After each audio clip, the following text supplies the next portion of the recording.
नमस्कार। US academy and institute Gorakhpur के video शिक्षण में मैं महेश मणि त्रिपाठी, हिंदी शिक्षक, आपका स्वागत करता हूं। आज हम सब हिंदी शिक्षण में कक्षा 12वीं के काव्य खंड से श्री हरिवंश राय बच्चन जी द्वारा रचित कविता आत्मपरिचय का अध्ययन करेंगे। सबसे पहले हम जानेंगे कि श्री हरिवंश राय बच्चन जी का जीवन परिचय। श्री हरिवंश राय बच्चन, जिनकी कई कविताएं आज हम सुनते और उनका आनंद लेते हैं, आज वे हमारे बीच तो नहीं हैं, लेकिन उनकी कविताएं उन्हें सदैव सजीव रखती हैं। उनकी कविता वास्तविकता का दर्पण है, जिनमें जीवन की सच्चाई का अनूठा विवरण मिलता है। ऐसे महान राष्ट्रवादी कवि हरिवंश राय बच्चन का जन्म 27 नवंबर 1907 को इलाहाबाद के पास प्रतापगढ़ जिले के छोटे से गांव बाबूपट्टी में हुआ था। बच्चन जी ने अपनी अनुभूतियां सहज स्वाभाविक ढंग से कही हैं। इनकी भाषा आम व्यक्ति के निकट है। बच्चन जी का कवि रूप सबसे विख्यात है। उन्होंने कहानी, नाटक, डायरी आदि के साथ बेहतरीन आत्मकथा भी लिखी है। इनकी रचनाएं ईमानदार आत्मस्वीकृति और प्रांजल शैली के कारण आज भी पठनीय हैं। बच्चन जी ने अपनी अनुभूतियां सहज स्वाभाविक ढंग से कही हैं। इन हरिवंश राय बच्चन की प्रमुख रचनाएं हैं मधुशाला, मधुबाला, मधुकलश, निशा निमंत्रण, एकांत गीत, आकुल अंतर, मिलन यामिनी, सतरंगड़ी, आरती और अंगारे, नए पुराने झरोखे, टूटी फूटी कड़ियाँ, ये सभी काव्य संग्रह हैं। इनके द्वारा रचित आत्मकथा है क्या भूलूं क्या याद करूं, नीड़ का निर्माण फिर, बसेरे से दूर, 10 द्वार से सोपान तक। इन्होंने अनुवाद भी किया है हैमलेट, जनगीता, मैकबेथ। इनके द्वारा लिखित डायरी है प्रवासी की डायरी। बच्चन जी के बारे में थोड़ा और मैं बताना चाहूँगा कि सन 1926 में हरिवंश राय जी का विवाह श्यामा से हुआ। 1936 में महज 24 साल की उम्र में श्यामा की बीमारी के चलते मृत्यु हो गई। इस बीच यह अत्यंत अकेले पड़ गए। 1941 में हरिवंश राय जी ने तेजी सूरी से शादी की, जिनसे उन्हें 2 बेटे अमिताभ और अजिताभ हुए। भारतीय सिनेमा जगत के सुपरस्टार श्री अमिताभ बच्चन जी श्री हरिवंश राय बच्चन जी के ही पुत्र हैं। हरिवंश राय बच्चन जी की कई कविताओं को अमिताभ बच्चन जी ने अपनी आवाज़ देकर उसे और भी सुंदर बना दिया है। पुत्र द्वारा पिता को दिया यह तोहफ़ा दिल को छूने वाला है। श्री हरिवंश राय बच्चन जी ने इलाहाबाद विश्वविद्यालय से अंग्रेजी विषय में एमए की परीक्षा उत्तीर्ण की तथा 1942 से 1952 ईस्वी तक यहीं पर प्राध्यापक रहे। उन्होंने कैम्ब्रिज विश्वविद्यालय इंग्लैंड से पीएचडी की उपाधि प्राप्त की। अंग्रेजी कवि कीट्स पर उनका शोध कार्य बहुत चर्चित रहा। वे आकाशवाणी के साहित्यिक कार्यक्रमों से संबद्ध रहे और फिर विदेश मंत्रालय में हिंदी विशेषज्ञ रहे। उन्हें राजभाषा के लिए भी मनोनीत किया गया। क्षमा करिएगा, उन्हें राज्यसभा के लिए भी मनोनीत किया गया। 1976 ईस्वी में उन्हें पद्म भूषण से अलंकृत किया गया। 2 चट्टानें नामक रचना पर उन्हें साहित्य अकादमी ने भी पुरस्कृत किया। उनका निधन 2003 ईस्वी में मुंबई में हुआ।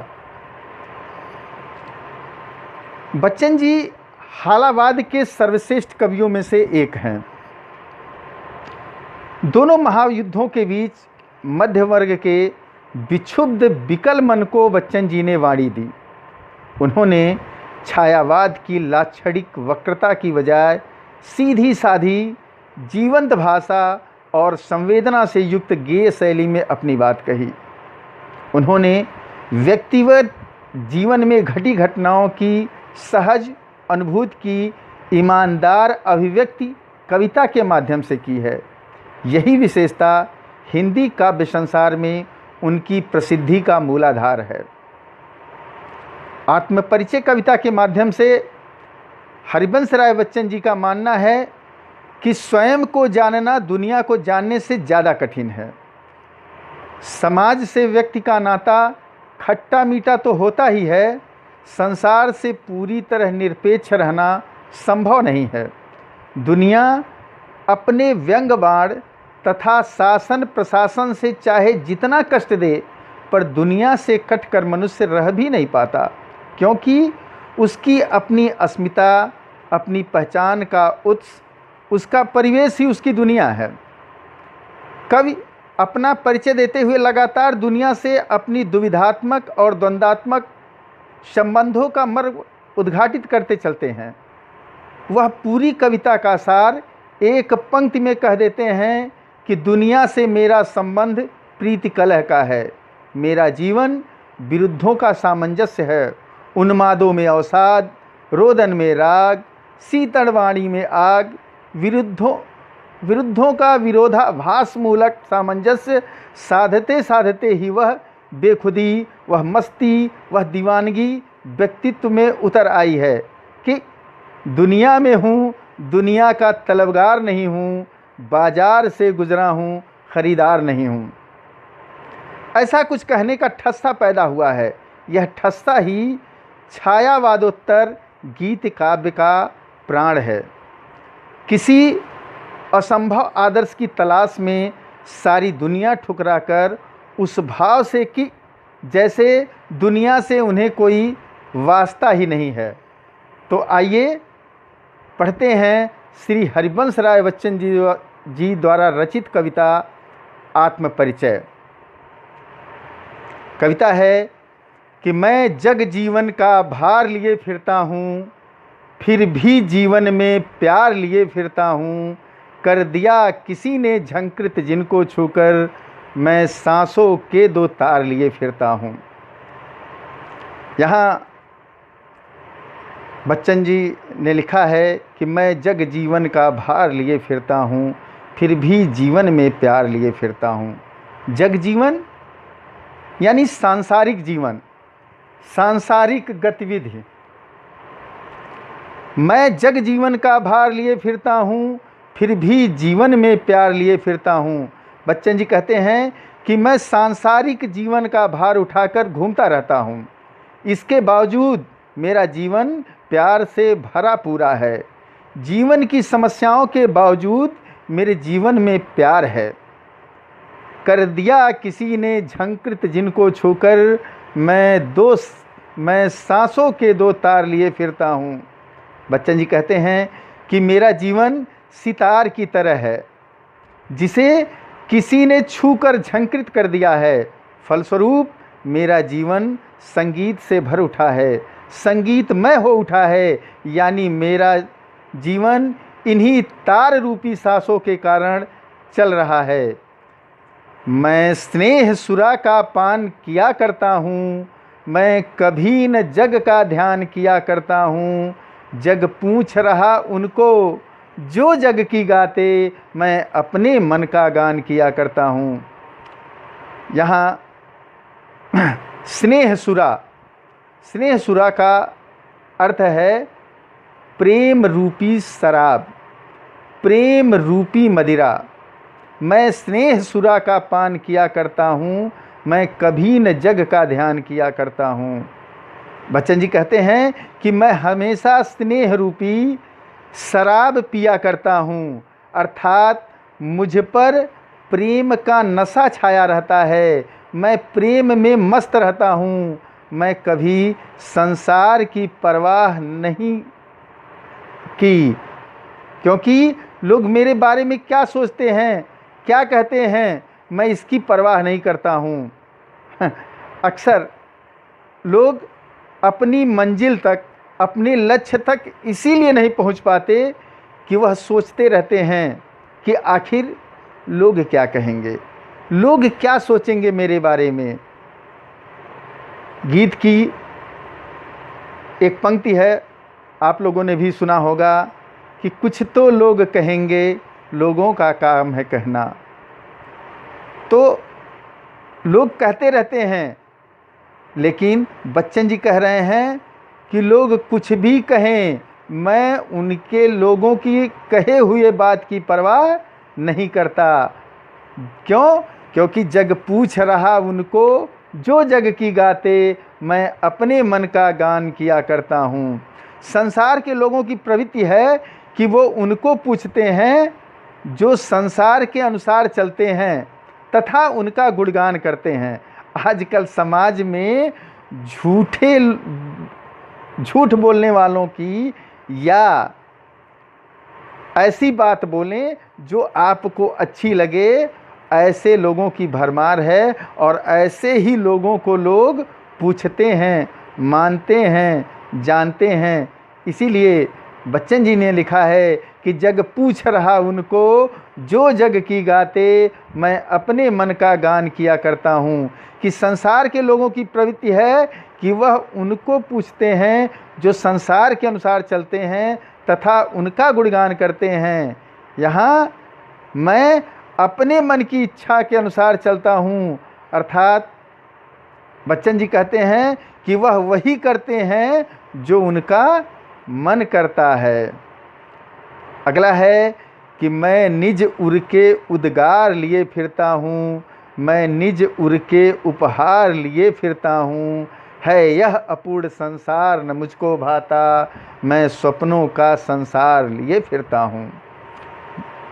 मैं निज उर के उद्गार लिए फिरता हूँ। उर के उद्गार का मतलब है दिल के भाव, मन के भाव। मैं निज उर के उपहार लिए फिरता हूँ। बच्चन जी कहते हैं कि मैं अपने मन की भावनाओं को साथ लिए फिरता हूँ। मन को, दिल को खुशी प्रदान करने वाले जो उपहार मिले हैं उन्हें भी मैं साथ लिए हुए फिरता हूँ। मैं निज है यह अपूर्ण संसार न मुझको भाता, मैं सपनों का संसार लिए फिरता हूँ। सपनों का संसार अर्थात कल्पनाओं की दुनिया है। यह अपूर्ण संसार न मुझको भाता, मैं सपनों का संसार लिए फिरता हूँ। अर्थात उन्हें यह अधूरा संसार अच्छा नहीं लगता, उन्हें यह संसार अधूरा लगता है। इस कारण संसार उन्हें पसंद नहीं है, वह अपनी कल्पना का संसार लिए फिरते हैं। उन्हें प्रेम से भरा संसार अच्छा लगता है। अगला है कि मैं जला हृदय में अग्नि दहा करता हूँ, सुख दुख दोनों में मग्न रहा करता हूँ। जग भव सागर तरने को नाव बनाए, मैं भव मौजों पर मस्त बहा करता हूँ। मैं जला हृदय में अग्नि दहा करता हूँ, सुख दुख दोनों में मग्न रहा करता हूँ। बच्चन जी कहते हैं कि मैं अपने हृदय में आग जलाकर उसमें जलता रहता हूँ। हृदय में आग जलाना क्या होता है? हृदय में आग जलाना अर्थात प्रेम की जलन को स्वयं ही महसूस करना, स्वयं ही सहन करना। प्रेम की दीवानगी में मस्त होकर जीवन में जो सुख दुख आते हैं उन्हीं में मैं मस्त रहता हूँ, ऐसा बच्चन जी कहते हैं। जग भव सागर तरने को नाव बनाए, मैं भव मौजों पर मस्त बहा करता हूँ। यह संसार भव सागर है। भव सागर का तात्पर्य क्या होता है? संसार रूपी सागर, यह संसार आपदाओं का सागर है। लोग इसे पार करने के लिए कर्म रूपी नाव बनाते हैं, परंतु मैं संसार रूपी सागर को पार करने के लिए सागर की लहरों पर मस्त होकर बहता हूँ। मुझे सांसारिक आपदाओं की कोई चिंता नहीं है। मैं यौवन का उन्माद लिए फिरता हूँ, उन्मादों में अवसाद लिए फिरता हूँ। जो मुझको बाहर हंसा रुलाती भीतर, मैं हाय किसी की याद लिए फिरता हूँ। यौवन का उन्माद, मैं यौवन का उन्माद लिए फिरता हूँ और उन्मादों में अवसाद लिए फिरता हूँ। यौवन का उन्माद का अर्थ होता है जवानी का पागलपन, यौवन का पागलपन। और अवसाद, अवसाद का मतलब होता है दुख, उदासी। मैं यौवन का उन्माद लिए फिरता हूँ, उन्मादों में अवसाद लिए फिरता हूँ। बच्चन जी कहते हैं कि मेरे मन पर जवानी का पागलपन सवार है और मैं उसकी मस्ती में घूमता रहता हूँ। इस दीवानेपन के कारण मुझे अनेक दुख भी मिले हैं। मैं इन दुखों को उठाए हुए घूमता हूँ। जो मुझको बाहर हंसा रुलाती भीतर, मैं हाय किसी की याद लिए फिरता हूँ। बच्चन जी को जब किसी की याद यानी अपनी प्रियतमा की याद आ जाती है तो वह याद उन्हें बाहर से तो हंसाती है, परंतु उनका मन रो देता है। अंदर ही अंदर वह रुदन महसूस करते हैं, वह पीड़ा महसूस करते हैं। अर्थात अपनी प्रियतमा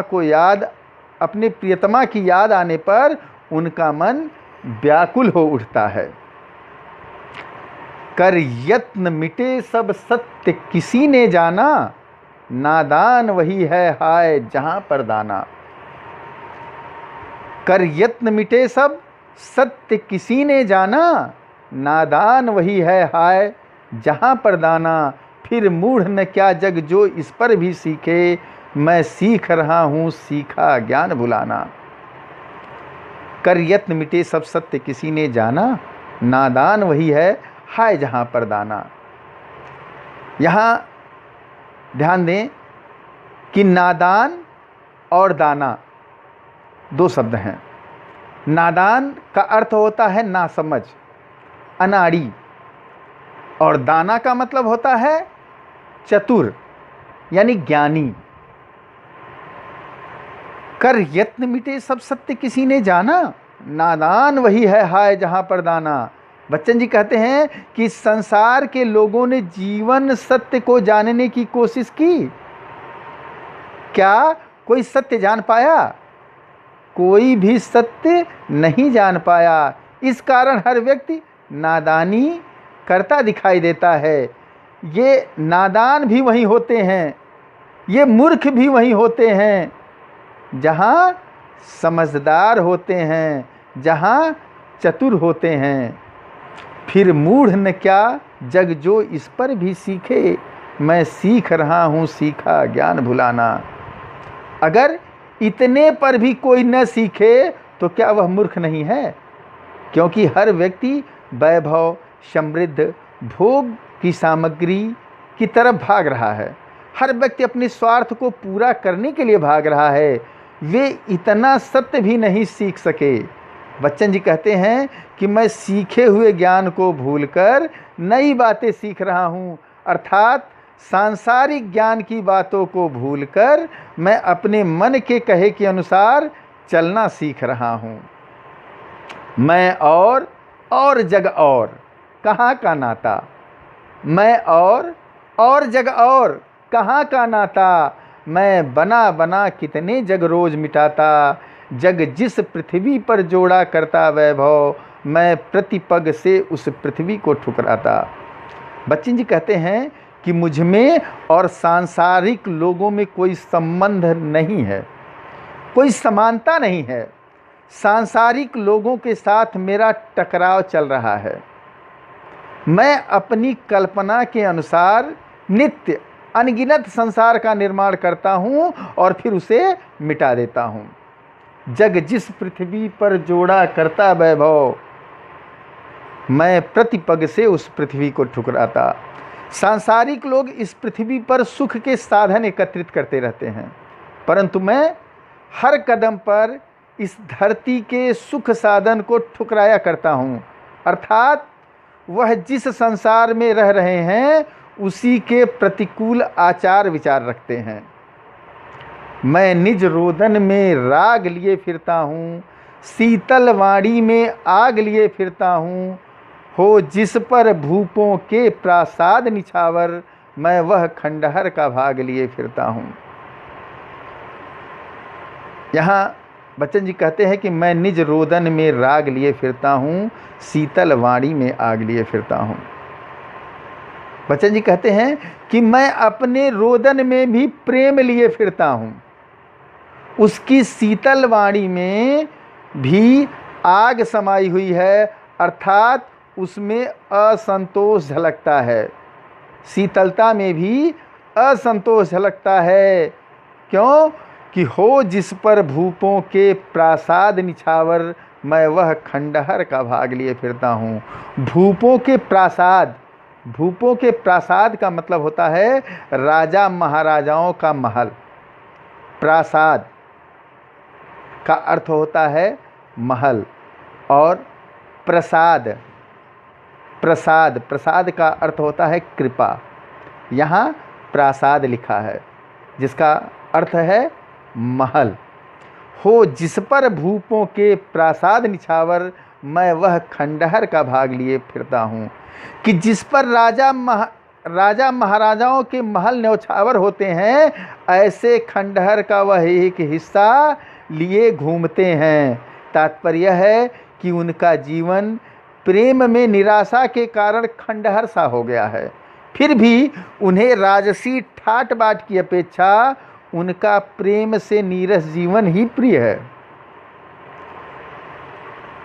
मैं रोया इसको तुम कहते हो गाना, मैं फूट पड़ा तुम कहते छंद बनाना। क्यों कवि कहकर संसार मुझे अपनाए, मैं दुनिया का हूँ एक नया दीवाना। मैं रोया इसको तुम कहते हो गाना, मैं फूट पड़ा तुम कहते छंद बनाना। बच्चन जी कहते हैं कि प्रेम की पीड़ा के कारण मेरा मन रोता है, अर्थात हृदय की व्यथा शब्द रूप में प्रकट हुई। मेरे रोने को संसार गाना मान बैठा। जब वेदना अधिक हो जाती है तो वह दुख शब्दों के माध्यम से व्यक्त होते हैं। संसार इस प्रक्रिया को छंद बनाना कहती है। क्यों कवि कहकर संसार मुझे अपनाए, मैं दुनिया का हूँ एक नया दीवाना। अब बच्चन जी प्रश्न करते हैं कि यह संसार मुझे कवि के रूप में अपनाने के लिए तैयार क्यों है। मैं दुनिया का नया दीवाना हूँ जो हर स्थिति में मस्त रहता हूँ, व्यस्त रहता हूँ, अपने आप में मस्त मौला रहता हूँ। मैं दीवानों का वेश लिए फिरता हूँ, मैं मादकता निःशेष लिए फिरता हूँ। जिसको सुनकर जग झूम झुके लहराए, मैं मस्ती का संदेश लिए फिरता हूँ। मैं दीवानों का वेश लिए फिरता हूँ, मैं मादकता निःशेष लिए फिरता हूँ। यहाँ मादकता का अर्थ है मस्ती। मैं दीवानों का वेश लिए फिरता हूँ, मैं मादकता निःशेष लिए फिरता हूँ। बच्चन जी कहते हैं कि मैं दीवानों का रूप धारण करके संसार में घूमता रहता हूँ। मेरे जीवन में जो मस्ती शेष रह गई है, मैं उसे लेकर घूमता रहता हूँ। जिसको सुनकर जग झूम झुके लहराए, मैं मस्ती का संदेश लिए फिरता हूँ। बच्चन जी कहते हैं कि जिसको सुन करके सारा संसार झूम उठता है, जिसे सुनकर लोग प्रेम से झुक जाते हैं, जिसे सुनकर लोग आनंद से नाचने लगते हैं, मैं वह मस्ती का संदेश लेकर संसार में घूमता हूँ। तात्पर्य है कि जिसे लोग गीत समझने की भूल कर बैठते हैं, वह मेरे मस्तानेपन, दीवानेपन का संदेश है। इस प्रकार से बच्चन जी द्वारा रचित कविता आत्मपरिचय पूर्ण हुआ। आज के लिए इतना ही। धन्यवाद।